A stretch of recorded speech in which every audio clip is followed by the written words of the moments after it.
Hello kindred longevity lifestyle designers, this is Zach here with secretsoflongevity.com. I had someone asking some questions about consuming raw meat, the safest way to do it, what's the ideal way to prepare it, things like that. And while I don't consume a whole lot of raw meat, I do, on a semi-regular basis, do consume some. Usually more in the form of undercooked meat, so there's some cooking going on. Or if it's an organ meat, I often do eat that raw. And so the stuff I'm going to talk about applies to all types of animal flesh, whether it's fish, poultry. Most people have a big stigma in their minds against the consumption of poultry, even though the most commonly eaten raw animal flesh would be fish, even though that's possibly one of the most dangerous if you're consider it from the standpoint of parasites. Now, poultry, you have the risk of course, salmonella. However, that is only in sick chickens, and even in the population of factory farm chickens, it's pretty rare. You're looking at like 1 in 30,000 chickens. Of course, not going to say go out and do that. And then, of course, you also have red meat, which is commonly eaten in a lot of other cultures, and some of those dishes make it into high-end restaurants in our Western culture. So just a few examples just to throw out there. Things like steak tartare is the most famous one.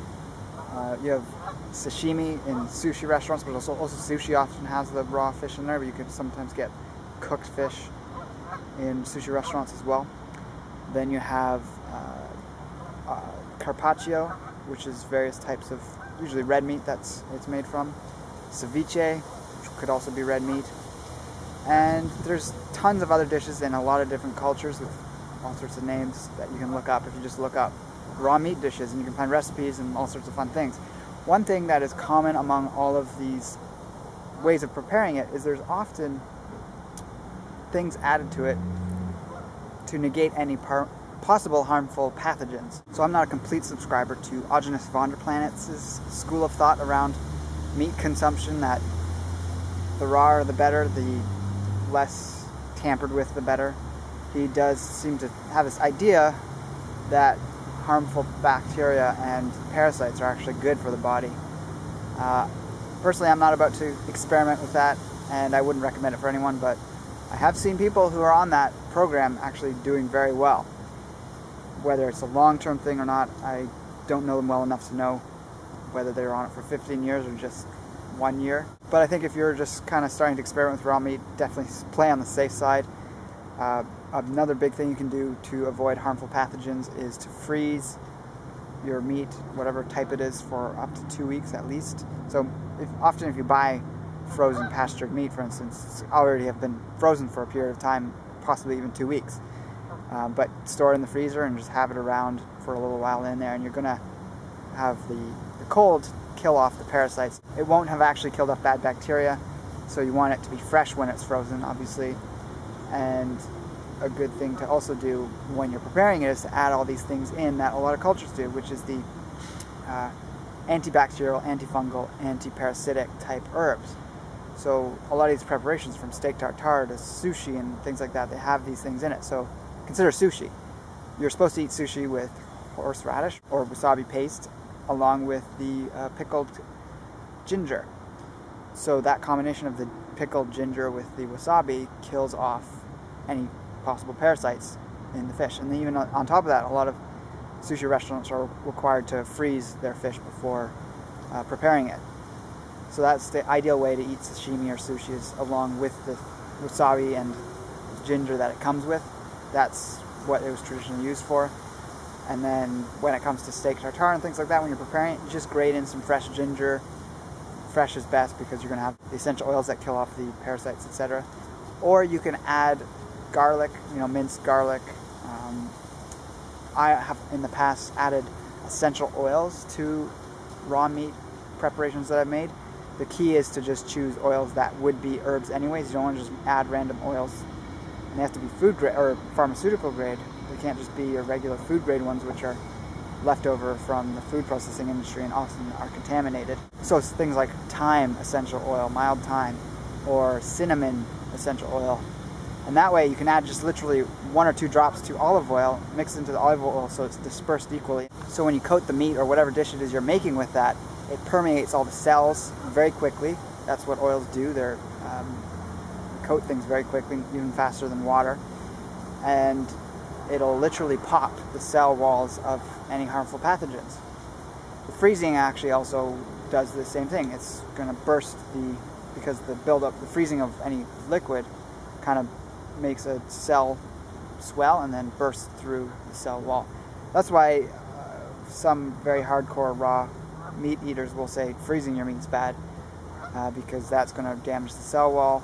Technically it makes it more digestible, which could be a good thing, but that's actually one reason why it would be good to freeze it, in my opinion. If you haven't seen me talk about consuming raw liver or even demonstrate eating raw liver, I've got a video from the past that you can check out here. A lot of people have this perception that, you know, fruit is sexy. If you're eating fruit outdoors, people will be attracted to it, but raw meat is gross. Eating that is gross. Well, yeah, definitely most people aren't going to be attracted to the look of someone eating raw meat, but you'd be surprised at what kind of people come out of the woodwork who are actually intrigued, to say the least, about someone being in that state of primalness and just eating a bit of raw meat or raw liver with their bare hands. Another great thing to consider is that, you know, raw eggs and raw dairy are raw animal foods. They're a lot safer, in my opinion, than consuming raw meat. There's a lot less risk when it's, you know, from a good, healthy source. A really important thing with raw meat, of course, is to get it pasture raised so the animal's eating what it's meant to eat and it doesn't have denatured flesh that is a bigger breeding ground for bacteria. So in the links below you'll find a link to US Wellness Meats, which is a company that ships grass-fed, pasture-raised animal foods all across the US. So if you don't have access to it in your area, of course local's best, you can order through them. And that's very convenient. It gets shipped right to your door frozen, and it's probably been frozen long enough that you can probably make it that night once you get it. I want to just say a word on cooking meat, because a lot of people coming out of raw foodism who are looking to consume animal products, they start thinking about consuming everything raw, and it doesn't have to be that way. Definitely there's this idea in a lot of people's minds that protein is not absorbable once it's cooked. Studies have actually shown the opposite, and I've got links to them below. More protein and more nutrients overall is absorbed from both vegetables as well, or plant foods as well as animal foods, when they've been cooked. The exception would be dairy. So I've just got a couple studies linked below, but you can also check out the book Catching Fire: How Cooking Made Us Human by a professor whose name, Richard Wrangham. I just recalled his name just as I was about to say, I forgot his name. And he describes studies where they were looking at egg consumption and how the albumin, which is a very easily digestible protein that's in egg whites, is actually goes right through the body when it's raw, and about half of it's absorbed, whereas 75 to 80 or more % is absorbed when it's been cooked. So they're analyzing basically people's feces. Yes, it's not the best study in the sense of comparing raw food to cooked food, because technically a raw foodist would have to adapt. So these were people eating cooked food who were suddenly put on raw eggs to see what the difference is what I'm assuming. They didn't have, you know, long-term raw foodists who would be adapted to eating that way and compare their stool samples. But there's a very good argument for the ideas that cooking makes nutrients more absorbable in both animal and plant foods. That's not to say there aren't benefits of raw foods, but it's good to go for a little bit of both, in my opinion. I cook most of my meat, but I consume most of my eggs and dairy raw. And when I do have fairly raw meat, it's usually an organ meat, or it's a steak that I've just very lightly seared on the outside. I never eat ground meat raw. That would be a little silly in my opinion, unless you ground it yourself and we're just doing all the processing yourself. Just because in that kind of process, there's so much of the surface area of the meat exposed to the air, to the equipment that's grinding things up. So if there's any bacteria anywhere in that procedure, you're going to get it mixed in the meat. It's going to be a breeding haven for that those pathogens. So that's actually the type of meat that I cook the best. Also, I don't tend to eat poultry raw. I've actually never eaten it raw, but I have probably eaten it undercooked, and that's fine. But I'm not about to try chicken sashimi anytime soon. So let me know what you think in the comments below. Have you ever eaten raw meat? What types of meat have you eaten raw? How do you like to prepare raw meat? And also check in the drop-down menu for that link to US Wellness Meats as well as other affiliates that when you purchase through help support me and allow me to continue putting out such great content. So like and share the video, it helps me out a great deal. And with that, I'll talk to you next time. Take care and embrace life without limits.